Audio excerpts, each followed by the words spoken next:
My name is Wendy Chandler, and I'm 38 years old. 3 weeks before Christmas, I was standing in a hospice hallway in my scrubs when my phone buzzed with a message from my sister. "You're not welcome at Christmas. It's only for parents now." My family had voted on me the way a town votes on a zoning variance, and nobody thought I deserved so much as a phone call. I read it twice, slid the phone into my pocket, and finished my shift, because that's what nurses do. Then I drove home, sat at my little kitchen table, and smiled in a way that would have worried my sister if she'd seen it. I did not beg. I did not argue. I opened my laptop and booked a balcony suite on a luxury cruise to the Caribbean, sailing straight through Christmas Day. But the cruise isn't the story. What my family did when the photos went up, and what I learned they'd been planning behind my back for weeks. That's the part I still can't tell without my hands going still. Welcome back to Calm Drama Stories. This channel is where women finally tell the stories they carried in silence. Stories about family, betrayal, and the quiet moments that change everything. If this story speaks to you, drop a comment below and be sure to subscribe. To make sense of that text, you should know what my days look like. I've been a hospice nurse in Marion, Ohio for 14 years. When somebody's mother is dying at 2 in the morning, I'm the one they call.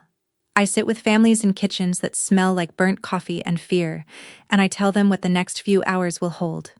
I'm good at it. Not because I'm soft, because I'm steady. Dying people don't need you to cry with them. They need you to stay in the room. That November, I was spending 3 afternoons a week with a patient named Ruth Hastert, 81, a retired math teacher with a tongue like a paring knife. No husband, no children, a bookshelf organized by grudge. The first week she looked me up and down and said, "You have caretaker posture. Shoulders like a coat hanger everybody uses." I liked her immediately. Ruth did crossword puzzles in ink and graded my small talk like homework. But when the room went quiet, she watched me the way teachers watch the kid who tests well and eats lunch alone. One afternoon she asked who took care of me at Christmas. I laughed and fluffed her pillow and changed the subject, which, for the record, is what caretakers do instead of answering. She let it go that day. She wouldn't always. Weeks later, in that same room, Ruth would say the one sentence that ended up saving my life. And I mean that with a nurse's precision, not a poet's.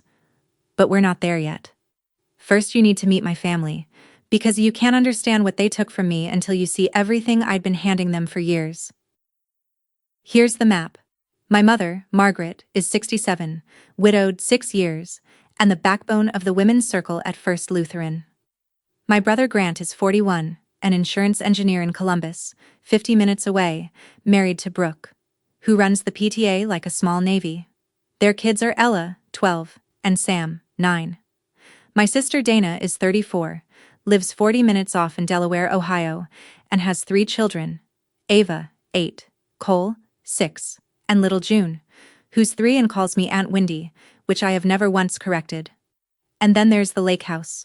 My dad built it himself on Catawba Island, an hour and a half north, back when we were kids.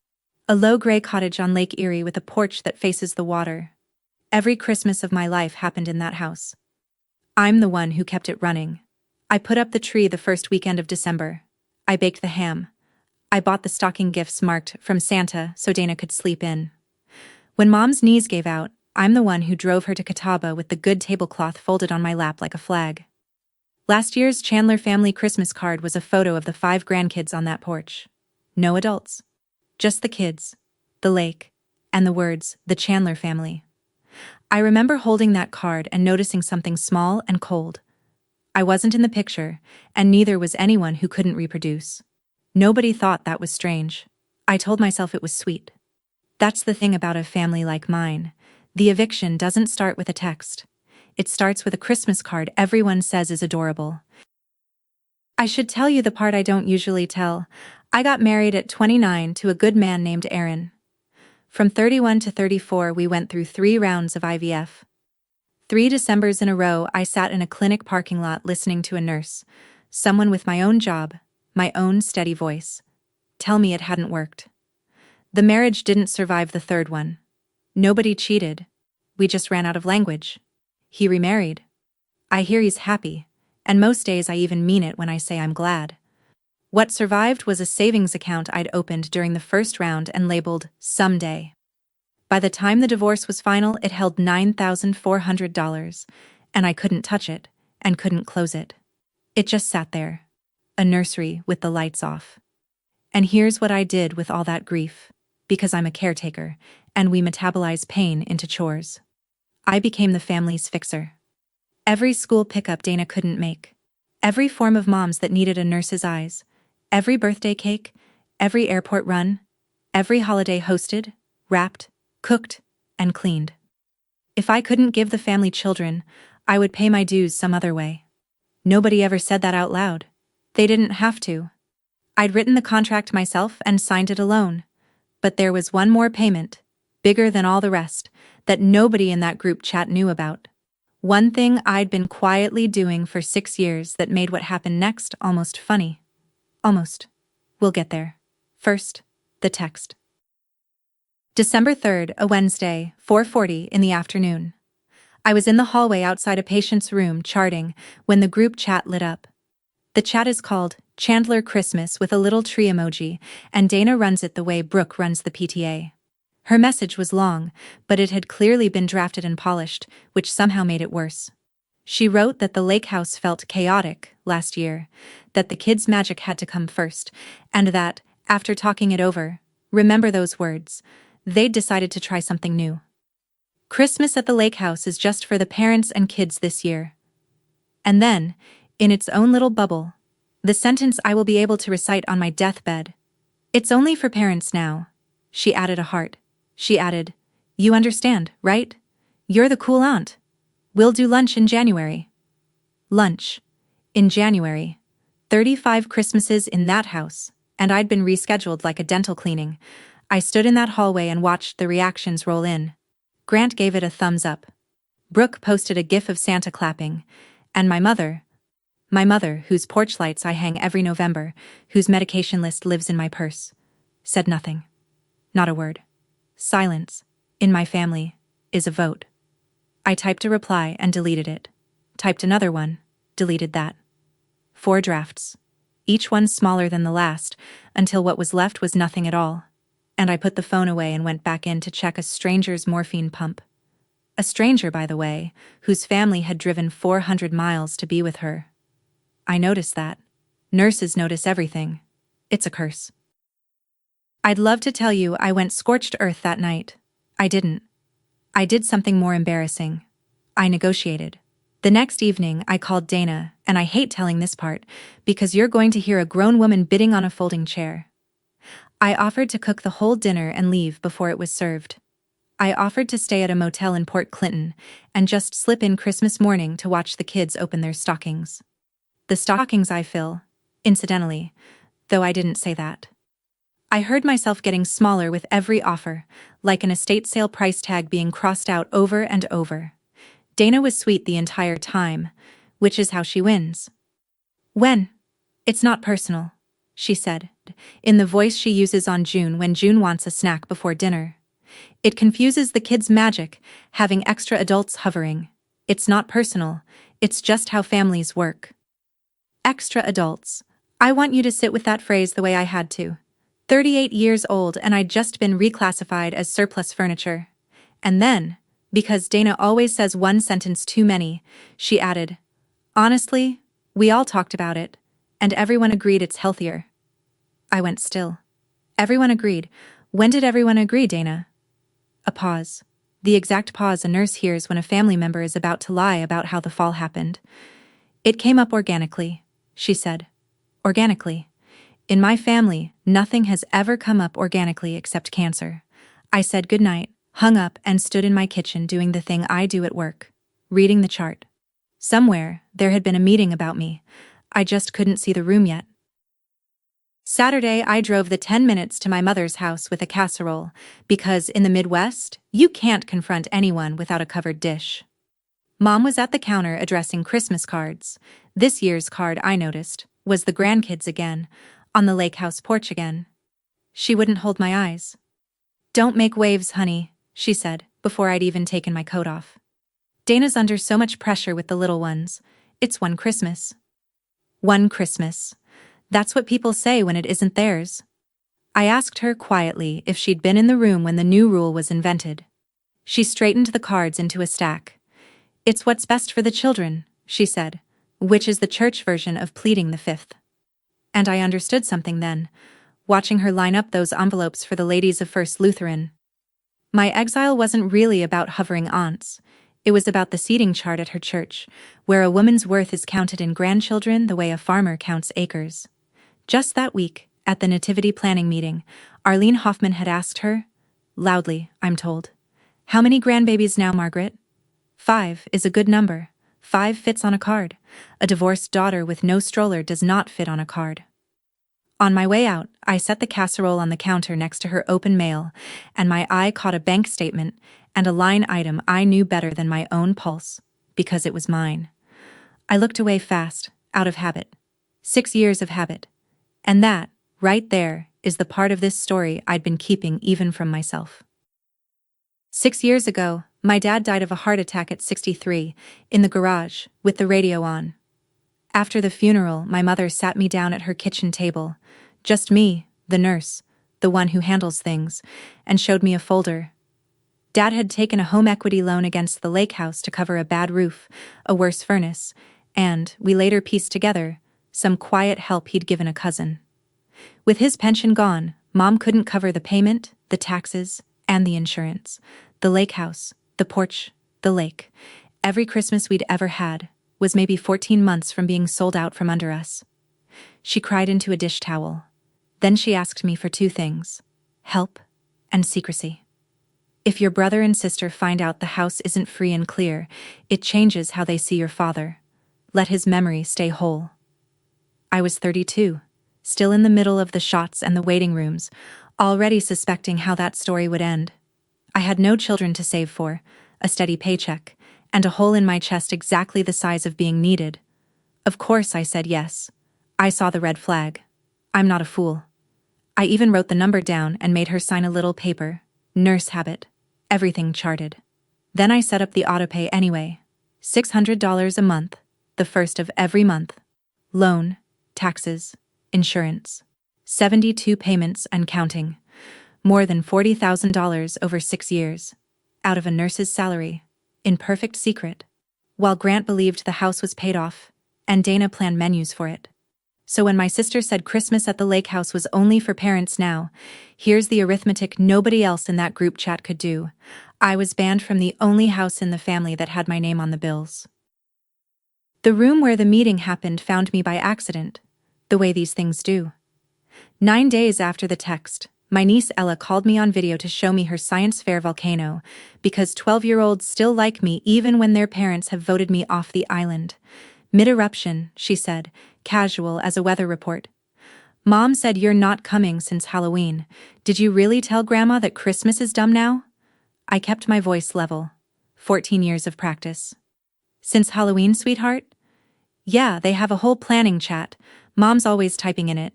It's called Christmas planning. She wrinkled her nose. You're not in it, I think. No, I was not in it. After we hung up, I sat very still and did the math I'd been avoiding. It was December 12th. Halloween was 6 weeks back, which meant that all through November, while I hung Mom's porch lights, while I drove her to her cardiology checkup, while I picked up Ava and Cole from school on Dana's long Tuesdays, there had been a second room, with all of them in it, deciding I was clutter. And the detail that took my breath. My mother was in that chat. 6 weeks. She'd known for 6 weeks, and she'd let me climb her ladder and check her heart and say nothing. I'd assumed her silence in the family thread was cowardice in the moment. It wasn't. It was policy. You can survive being wounded by your family. What buckles your knees is learning the wound was scheduled, put on a calendar, discussed, agreed to, while you were out buying their stocking gifts. That night I called no one. I went in to work early. Ruth took one look at me and put down her crossword. Sit, Ruth said. You're leaking. That was her word for feelings. So I sat, and for once I told a patient the truth about my own life. The text, the second chat, the 6 weeks. Ruth listened the way she must have watched students take exams, hands folded, missing nothing. Then she told me her own story. Flat, like a proof. 50 years teaching other people's children. Every niece and nephew's braces, half of them their college textbooks too. Hosted Thanksgiving for 30 years, the good silver, the folding chairs, all of it. Then her hip went, and she couldn't host, couldn't drive, couldn't be useful. Count the visitors, Wendy, she said, nodding at the door of a room I'd sat in 3 afternoons a week. I'd met exactly one great niece once, who stayed 20 minutes and took a picture of the two of them for a fundraiser. Ruth turned her teacup a quarter turn and delivered it the way you'd deliver a theorem. I spent my whole life buying my seat at their table. Turns out I was only ever renting. The clock in her room was loud. I remember that. Rent comes due every month forever, she said. The moment you can't pay, the chair's gone, and they act like it was never there. Then she looked at me, and her voice, for the first time in our acquaintance, went gentle. Don't wait until this bed to learn arithmetic, girl. You're the best math I've seen in years, and you're doing it for people who round you down.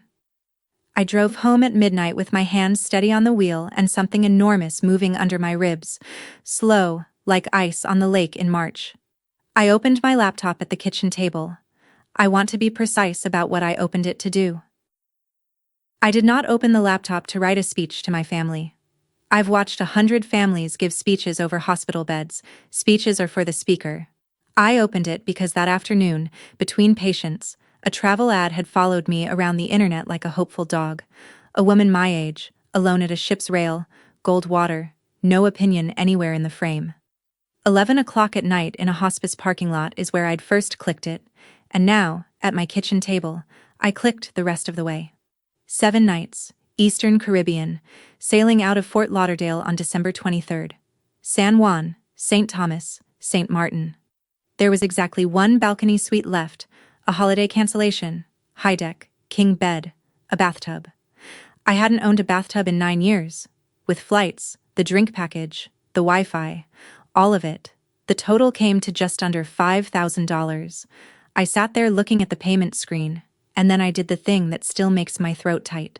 I logged into my savings and pointed the transfer at the account labeled Someday, $9,400 that had been sitting in the dark for 4 years waiting for a child who was never coming.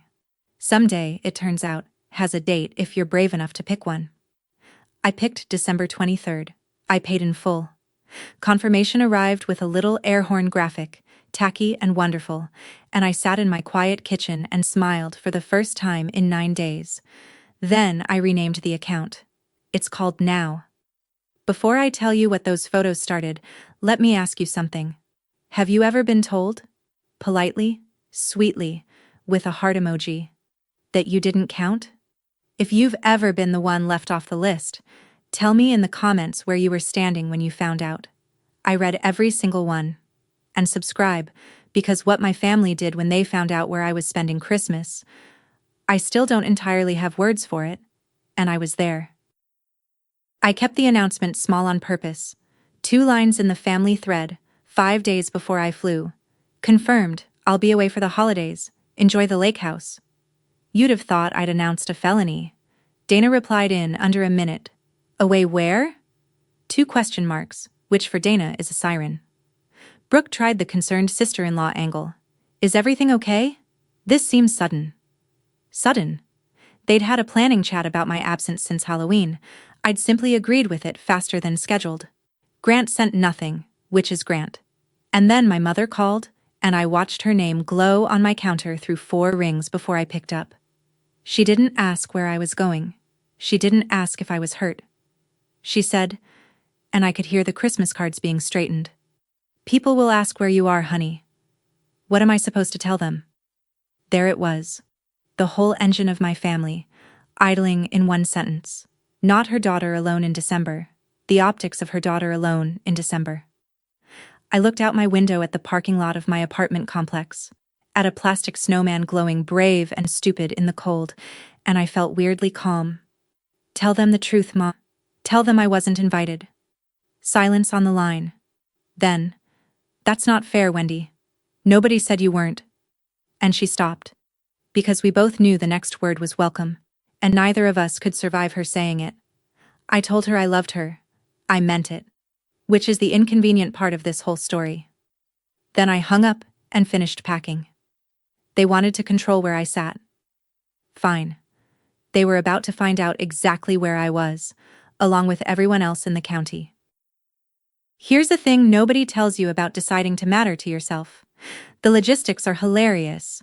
I hadn't taken a full week off in 14 years. When I put in for leave, my supervisor read the dates twice and asked if I was having surgery. I bought a white sundress, my first white anything since the wedding, and stood in the fitting room looking at a woman I hadn't seen in a decade. I bought Reef Safe sunscreen, a paperback I'd been meaning to read for 6 years, and a wide straw hat that Dana would have called a lot. Which is precisely why I bought it.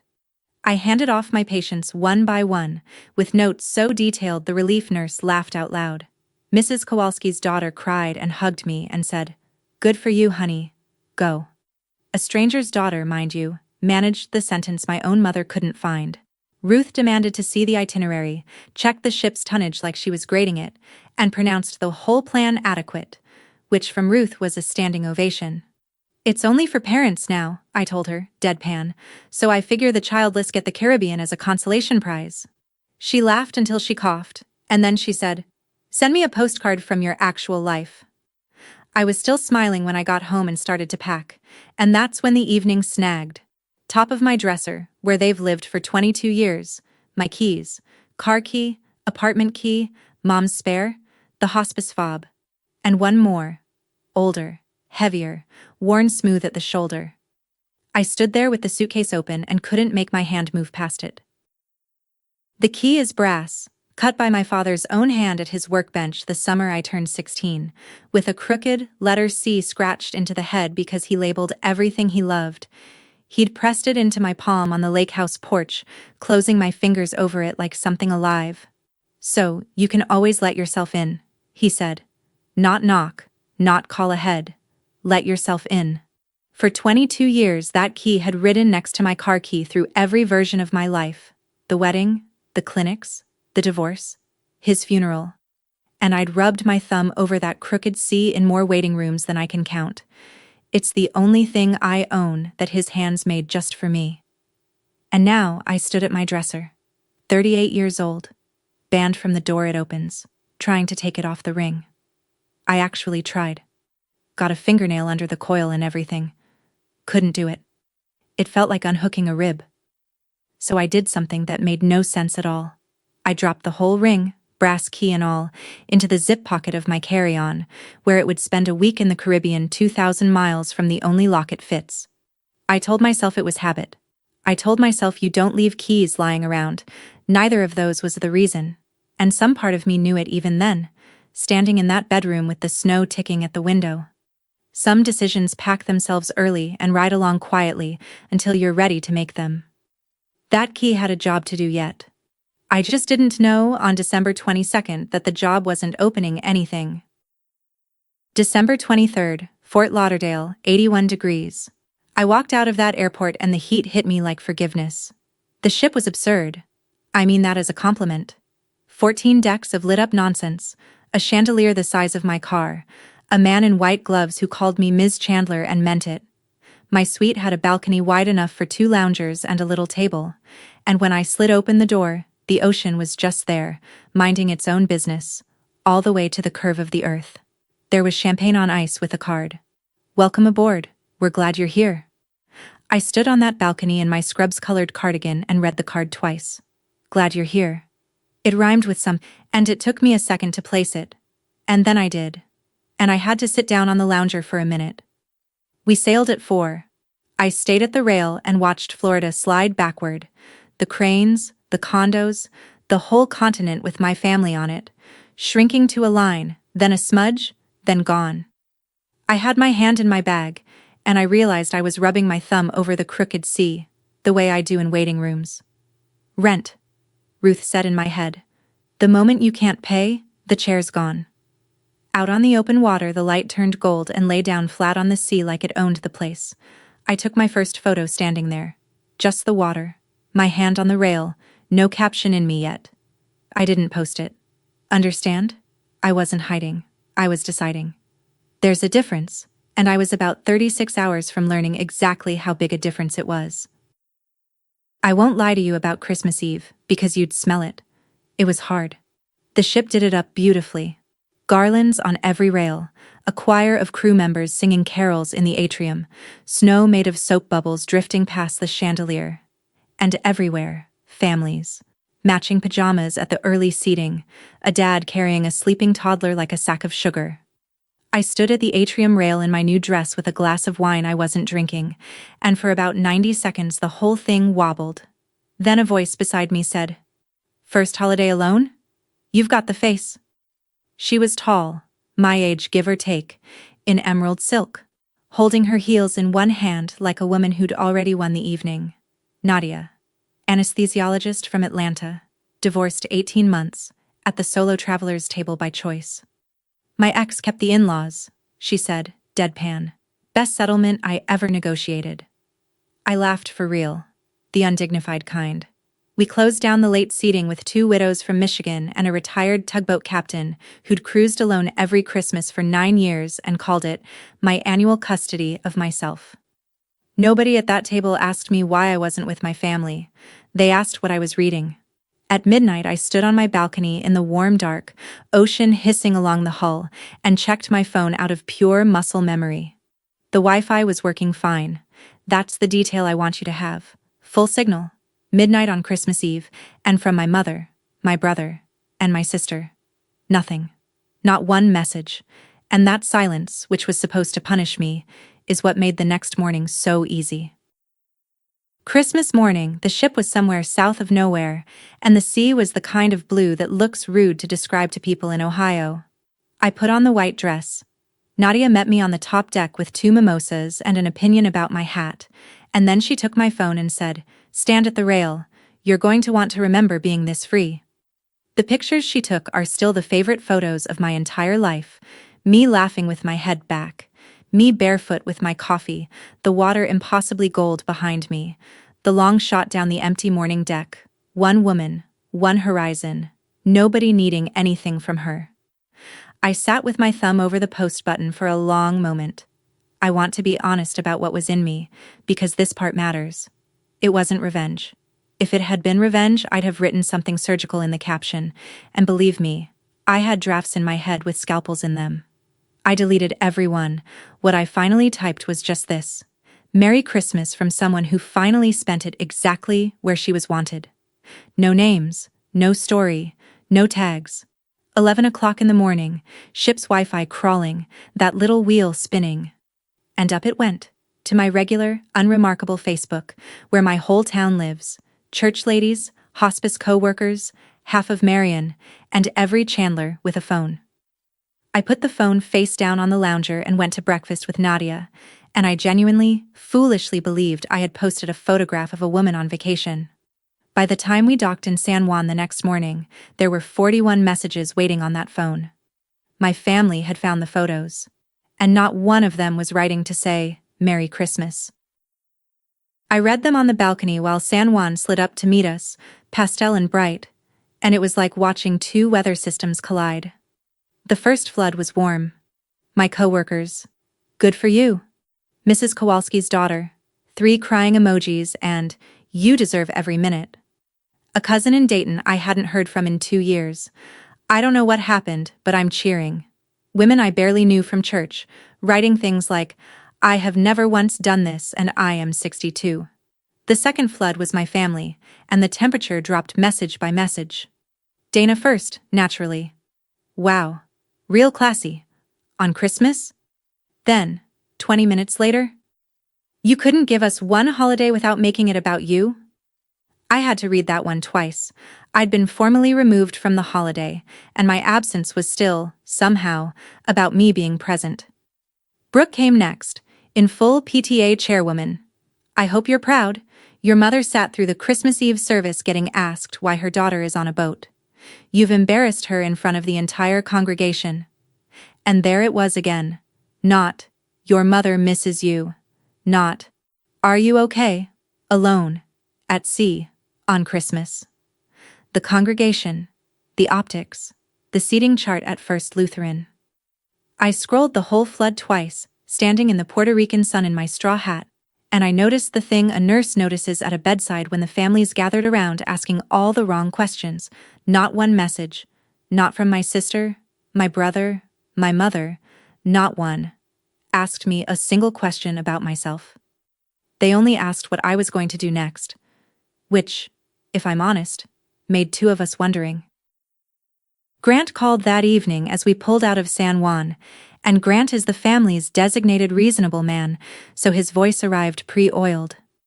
Nobody's mad, he opened, which is what people say when everybody's mad.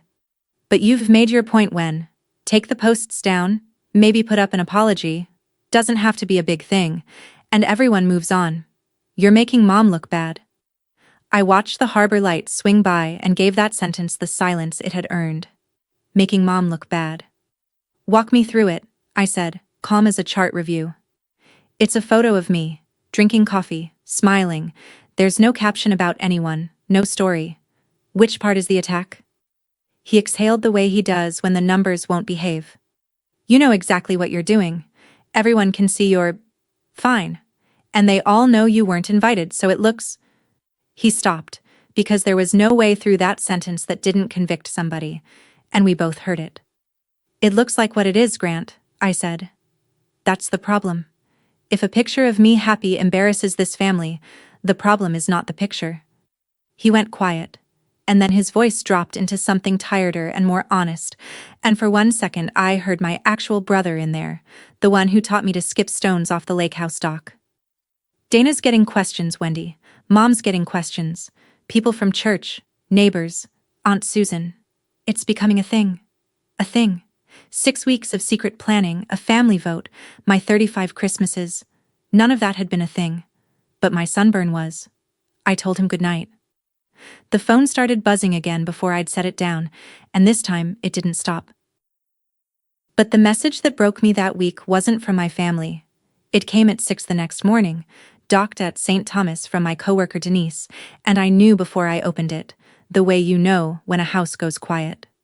Ruth had died on Christmas night. In her sleep, no pain, the night nurse said. Sharp at dinner, gone by morning, which is exactly the exit Ruth would have graded highest. I sat on my balcony in the early heat, with the gulls carrying on over the harbor, and I cried. For Ruth, and for the visitors who never came, and a little, if I'm honest, for the version of me that had planned to be back in time to sit with her. Then Denise's second message arrived. Ruth had left instructions, because of course she had, and among them was an envelope with my name on it. Denise sent a photo. Inside was a get well card. Ruth thought sympathy cards were morbid, so she'd bought the most aggressively cheerful card in the gift shop, daisies all over it. And inside that, in schoolteacher cursive gone wobbly, a single line. Sit down at your own table, girl. I looked at that sentence for a long time.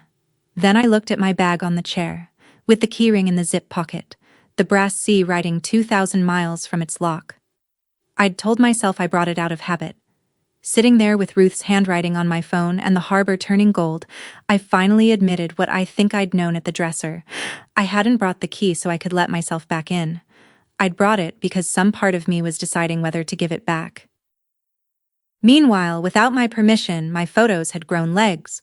A woman from my church had shared the deck picture into a Facebook group called Solo by the Sea.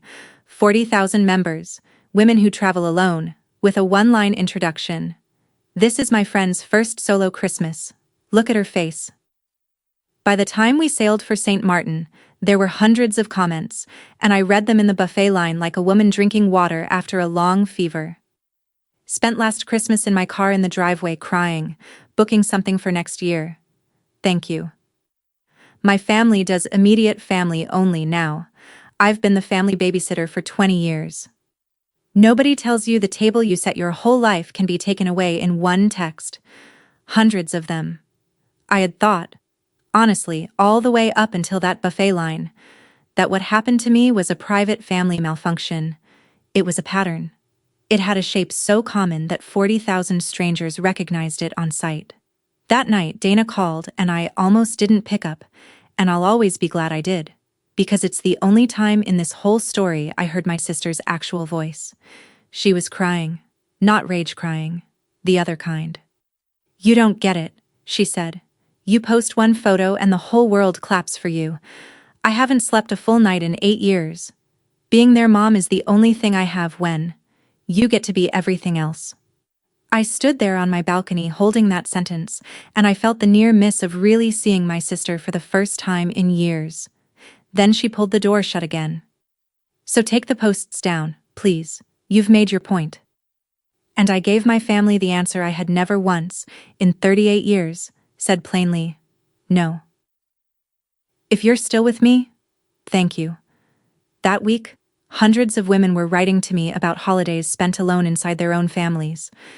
If that's ever been you, put the word table in the comments below. I read everyone.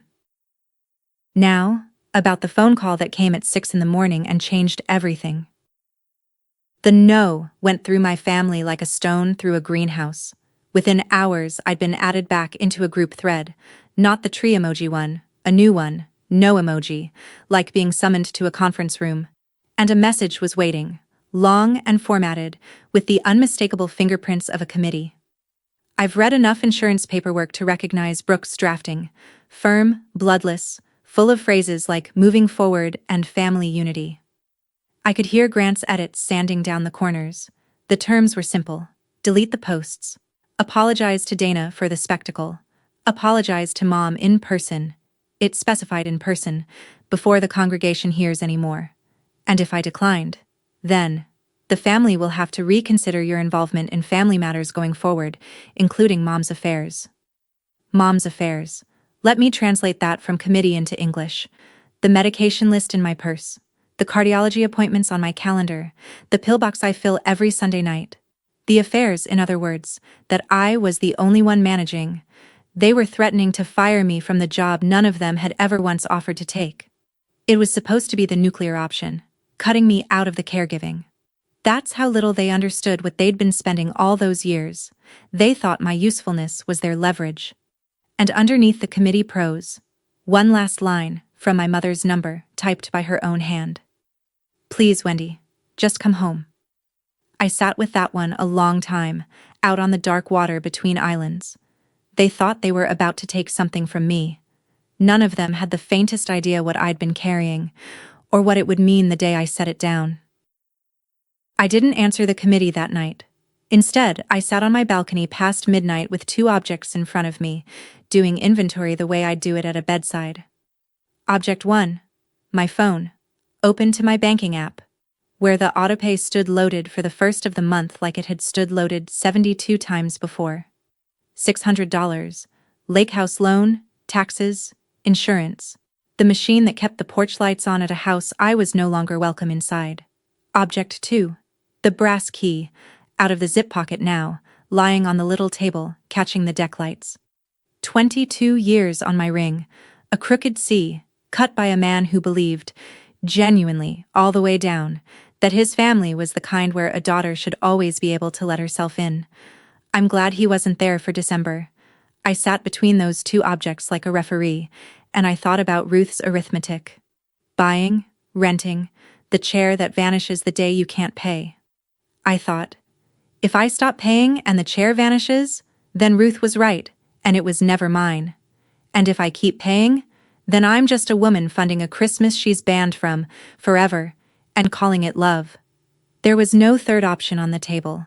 There never had been. I'd just been squinting for one for 6 years. I didn't decide that night. I want that on the record. The decision, when it came, was made in full daylight, and not by anger.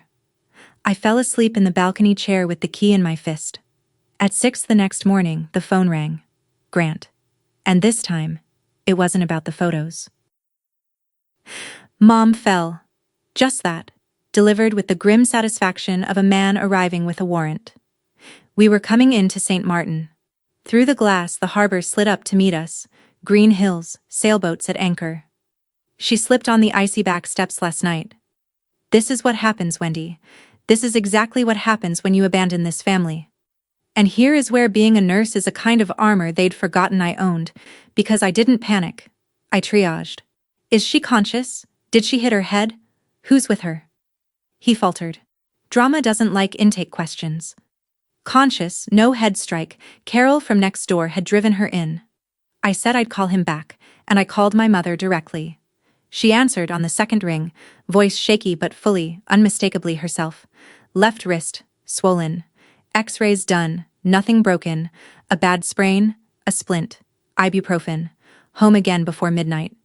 Carol got on the line and confirmed every word like the good witness she is. She's fine, honey. Scared herself mostly. I stayed the night, and I'm making her breakfast. I stayed on with Mom for 20 minutes and organized what actually needed organizing, a meal train with Carol and the church ladies, a follow-up with her regular doctor. My own call every morning at 8. Care, in other words. The real kind, the kind I'm licensed in. Then Grant's next message landed, and I understood the fall had already been converted into currency. Fly home today, delete everything, apologize to Dana, do that, and Mom says you're welcome at New Year's, all of it forgotten. This is your last chance to be part of this family. I read it standing at the rail in the St. Martin sun. Welcome. There was that word again. It had a price tag on it now. It always had. I want to be honest with you about the next hour, because the easy version of this story skips it. I looked up flights. That's the truth. St. Martin to Miami, Miami to Columbus, wheels down by 10 that night. Doable, expensive, and for about 40 minutes I sat on my balcony genuinely running it. The cab to the airport, the apology rehearsed on the layover, New Year's at the lake house with everything forgotten. 38 years of reflex is a real thing. You don't unlearn a nervous system on a Tuesday. Some part of me wanted that offer so badly my hands ached. A seat at the table, my mother's kitchen, my nieces and nephews. All I had to do was fly home and resume payments. The apology, the deleted photos, the shrinking, the $600 a month, the whole subscription. And that was the word that stopped the whole machine. Forgotten. Read the offer again. The way I finally read it in the St. Martin Sun. Not, we're sorry. Not, we miss you. All of it forgotten. Meaning the photos gone, the questions hushed, the congregation soothed, and me back in my chair as if none of it had happened, on the strict condition that I confirm none of it mattered. They weren't offering to welcome me back. They were offering to erase the only month of my life in which I'd been fully visible. The price of readmission was the disappearance of the evidence, and the evidence was me. Happy. I sat back, and something in my chest went very level and very quiet, the way the sea gets before weather. It wasn't an invitation at all, I realized. It was the old contract, retyped, with a Christmas bow on it. And the renewal deadline was today. I found Nadia at the coffee bar on deck 5, told her the whole thing, and watched her do what good clinicians do, skip the sympathy and go straight to the exam. She stirred her espresso and asked exactly 2 questions. If she were your patient's family, some other Wendy? Some other boat? What would you call that message? I didn't even have to think. Leverage.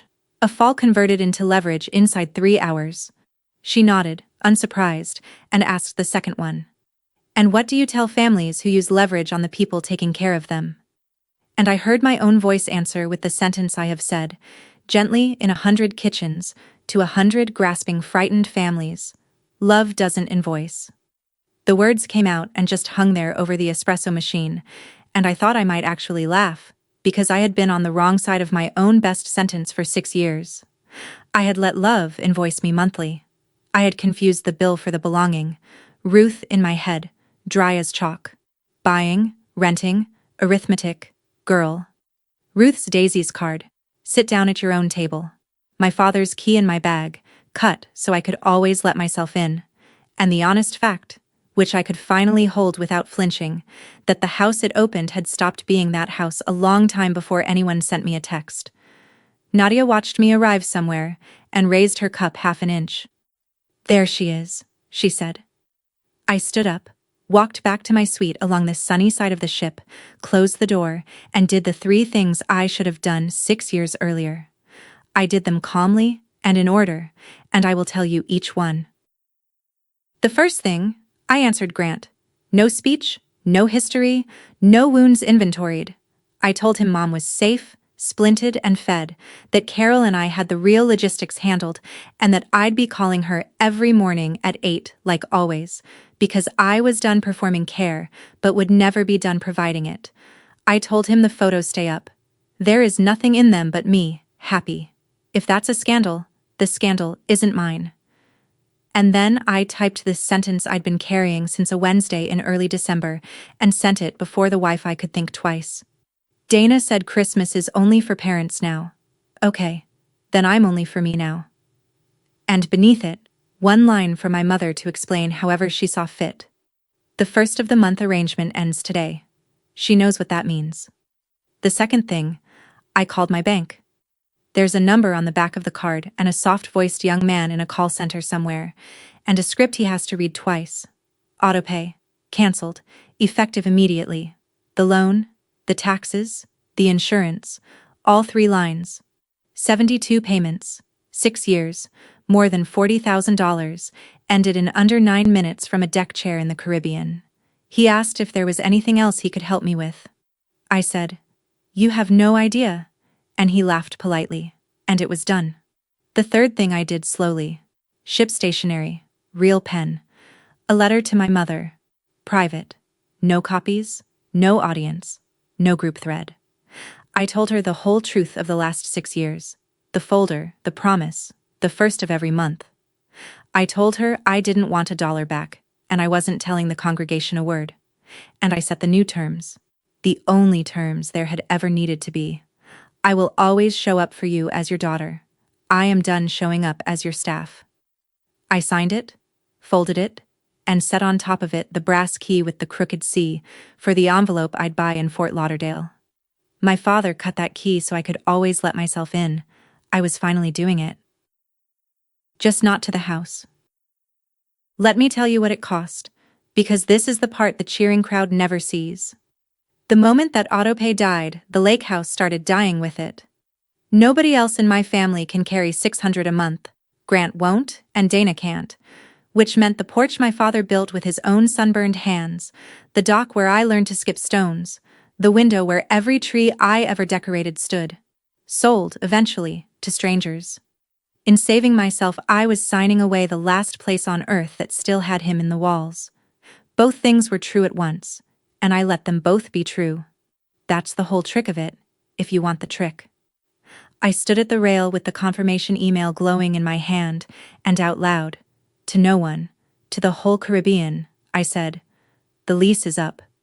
Then I turned the phone off, all the way off, a black little stone, dressed for dinner, and sat down at the solo traveler's table between Nadia and the tugboat captain, and for the first time in longer than I can tell you, I ate every bite of dessert. One message had slipped in before the screen went dark, and I'd read it in the elevator. My mother. "Wendy, please, not the house." 6 years of pretending the house paid for itself, and there it was at last. The quiet part, in writing, from her own hand. The last 2 days of that cruise were the quietest of my life, and not because the phone stayed off. A beach like sugar that last afternoon in port, then a long sea day coming home with the whole horizon to myself.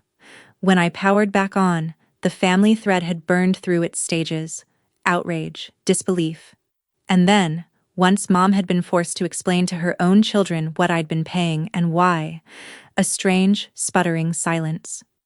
Grant called once more, and his voice had lost its committee finish. "Why didn't you ever tell us?" he asked, and he sounded 15. "Because she asked me not to," I said. "And because I thought paying quietly was what love looked like. We were both wrong, and it's not your fault. And it's not all hers either." Dana sent one long message at 2 in the morning, rambling, defensive, wounded, and threaded through the middle of it, almost hidden, the sentence. "I didn't know about the money when, I swear." I believed her. I wrote back once, and kept it short. The truth was theirs to carry now. I owed no one an apology and wanted none back. My door was open to anyone who came through it as family, and closed to anyone who arrived holding an invoice. On December 30th, the ship slid into Fort Lauderdale at dawn, pelicans escorting us in like tired angels. At an airport shop, I bought a padded envelope, and at the post office counter, I mailed my mother the letter with the brass key inside, and I stood there a second with my hand flat on the envelope, the way you rest a hand on a patient at the end. The clerk asked if the contents were fragile. Very, I said. It'll travel fine. That envelope took 4 days to reach Ohio. What my mother did when she opened it, I truly did not see coming. Here's the honest ledger of that winter, because I promised you true and not tidy. The lake house went up for sale in March. Grant ran the numbers and declined. Dana cried and couldn't. I was done, and stayed done, and grieved it anyway. You can be certain and sad at the same time. Nobody tells you that. Aunt Susan stopped speaking to me, informing the family that I had put money over blood, which, from the one relative who never once drove Mom to an appointment, had a certain shine to it. 2 cousins went quiet in public and sent private messages that said, in different words, "You did what the rest of us only talk about." The church ladies whispered for a season, and then a deacon's son got arrested for something actually interesting, and Marion moved on, because congregations always do. Dana never apologized. What she did instead, and I've decided to understand it as her dialect of a truce, was start sending me photos of the kids again in late January. June in her snow boots, on the wrong feet. Cole's lost tooth. I answered every photo warmly and said nothing else, and that is where my sister and I live now. A small country, but a real one, with a border we both respect. And the envelope. Carol told me Mom sat with it at the kitchen table for a long while the day it came. She didn't call me that day, or that week. But when she finally did, the first thing she said wasn't about the money, or the church, or Dana. And the brass key never came back to me. My mother kept it. Wait till you hear why. A Sunday in late February, gray as a nickel, somebody knocked on my apartment door, and it was my mother, holding the old Royal Dansk tin she's used for cookies since before I was born. She'd driven herself. 10 minutes. But for her, in winter, that's a voyage. She stood in my little kitchen. She'd never once been inside my apartment, I realized, in the 4 years I'd lived there. And she looked small, and brave, and terrified. And she did not apologize, because women of her generation weren't issued the words. What she said was this: "Your father gave you that key, so you could always let yourself in." She turned the tin around in her hands. I've been keeping it in my coat pocket. To remind me it was never the house that needed to stay open, it was me. I forgot the house was never the point. Then she asked like a guest, my mother, a guest with her own daughter, whether she could stay for supper. We ate scrambled eggs and cookies from the tin at my 2-chair table, and she told me a story I'd never heard about my father getting the porch beams wrong the first time, and we laughed, and neither of us mentioned Christmas at all. It wasn't everything. Dana stayed Dana. The church stayed the church. But at my table that night sat a woman learning, at 67, to show up without a seating chart. People can surprise you. Not often. Enough. This Christmas, 1 year, almost to the day, after a text message reclassified me as furniture, my apartment held more people than chairs, around 2 pushed-together tables under a cloth my father's mother embroidered. Denise and 2 others from hospice, between shifts. Carol, who brought a ham that outclassed mine and knew it. 2 women from Solo by the Sea, friends now in real life, one of whom spent last Christmas in her car in a driveway, and this one telling the story out loud, laughing. The tugboat captain sent a card from somewhere off Cozumel. And 1 chair we set on purpose with a full place setting and no name on it. House rule. My house. For whoever needs it next year, because somebody always needs it next year. At 6 o'clock the doorbell rang, and it was my mother with the blue tin, and June on her hip because Dana had dropped them both off. Dana, who waved from the car, which is a sentence I've decided to keep. Mom looked down the length of my crowded, mismatched, glorious table and asked where I wanted her. Anywhere, I said. At my table there's no only. If you're here, you're family. We lit the candles. Someone's pager went off and we all laughed. And in March, I'm sailing again. 5 nights. Western route this time, booked from the account called Now. Not to prove anything. Proof was last year. This one's just because the ocean and I have a standing appointment. If you take one thing from my story, Take this. A seat you have to keep paying for was never yours. The only table that's truly yours is the one where love doesn't come with an invoice. That's my story.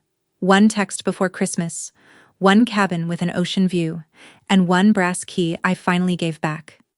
If someone has ever made you pay rent for a place in their heart, maybe it's time to read your own lease. If this story found you at the right moment, share it with someone who needs it tonight. Drop a comment and tell me about your table. Hit subscribe so you don't miss the next story, and I'll see you in the next one.